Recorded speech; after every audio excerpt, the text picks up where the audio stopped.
सुप्रभात मंडळी.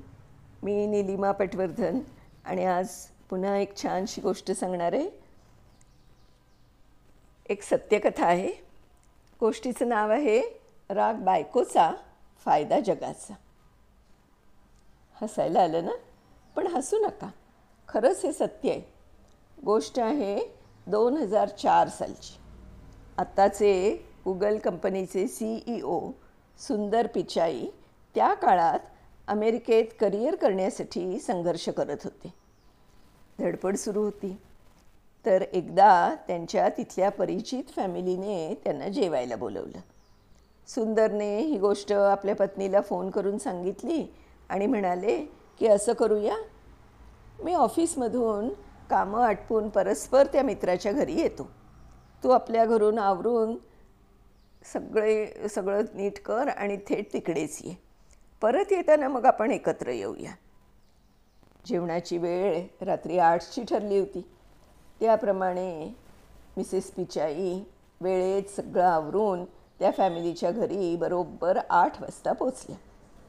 तिकडून श्री सुंदरजी सुद्धा सगळं आवरून ऑफिसमधून निघाले. मात्र वाटेत गडबड झाली आणि ते रस्ता चुकले. त्यामुळे मग इतर लोकांना पत्ता विचारत त्यांना मित्राच्या घरी पोचायला 10 वाजले. तब्बल 2 तास उशीर. आणि तिथं गेल्यावर कळलं की त्यांची वाट पाहून शेवटी कंटाळून त्यांच्या पत्नीनं जेवण करून तिथून निघून आपलं घर गाठलं होतं. हे कळल्यावर सुंदर अजूनच कचाट्यात अडकले की आता घरी बायकोसमोर कसं जायचं. यजमान पण खरं तर मनातून नाराज झालेले. मात्र प्रोटोकॉल म्हणून त्यांनी कसं बसं यानं जेवायला आग्रह केला. मात्र सुंदरचा मूड नव्हता. मित्राला सॉरी असं म्हणत त्यांनी तिथून तसंच न जेवता काढता पाय घेतला. अमेरिकेत वेळ न पाळणं यासारखा दुसरा अपराध नाही असं मानलं जातं. घरी पोचल्यावर पत्नीनं त्यांना जाम फैलावर घेतलं. पार उलटी सुलटी हजामत केली, तीही जणू बिनपाण्याने. तुमच्या अशा लेट येण्यानं 4 लोकात माझी किती फजिती झाली आहे याची तुम्हाला कल्पना नाही, असा तोंडाचा दांडपट्टा सुरू केला.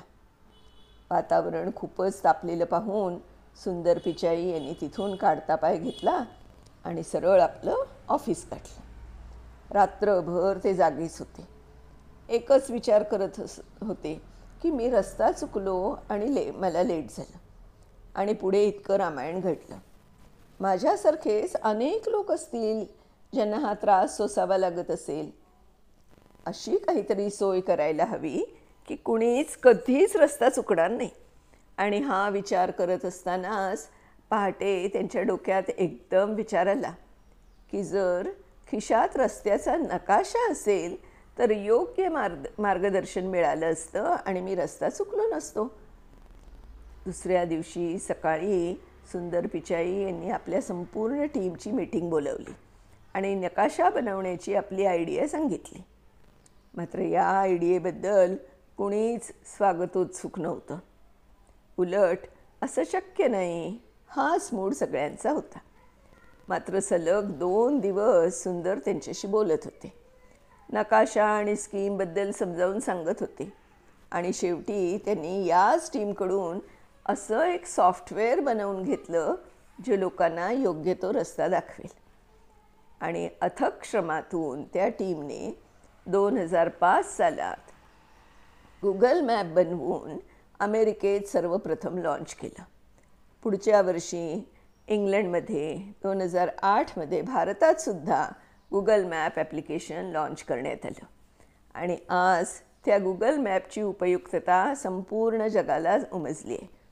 गुगल मॅप म्हणजे जणू सर्वांसाठी घराबाहेर पडल्या क्षणापासून वाटाड्याचं काम करत आहे. विशेष म्हणजे त्याचं न ऐकता तुम्ही वेगळ्या रस्त्याने हट्टानं जायचं ठरवलं तरी तो गुगल मॅप आणि त्याच्यावरची ती निवेदिकाबाई रागवत नाही, तर तुम्हाला पुन्हा रिरूट करून योग्य मार्गावर आणते. एका पाहणीनुसार जगातील प्रत्येक 7व्या माणसामागे एक माणूस आजकाल गुगल मॅप वापरतोय. खरं आहे ना मंडळी? राग बायकोचा पण फायदा जगाचा कसा झाला ते कळलं? अहो मी सुद्धा आजकाल गुगल मॅपशिवाय बाहेर नवीन ठिकाणी कुठे जात नाही. कुठेही जायचं असलं की आधी पटकन मोबाईलवरती मॅप टाकायचा. आजकाल आपल्या मैत्रिणी मित्रसुद्धा लाईव्ह लोकेशन आपल्याला पाठवूनच देतात. त्याच्यामुळे तिथे पोचणं अगदी सहज सोपं झालं आहे. नाही तर पूर्वी कसं सारखं कोणाकोणाला विचारायला लागायचं. या रिक्षावाल्याला विचार, त्या पानपट्टीवाल्याला विचार, आणखीन एखाद्या दुकानदाराला विचार, मध्येच कोणी बाई दिसली तर तिला विचार, असं करत करत करत करत आपण त्या आपल्या इच्छित स्थळी जाऊन पोचायचो. पण आजकाल कोणाला विचारायची जरूरच नाही.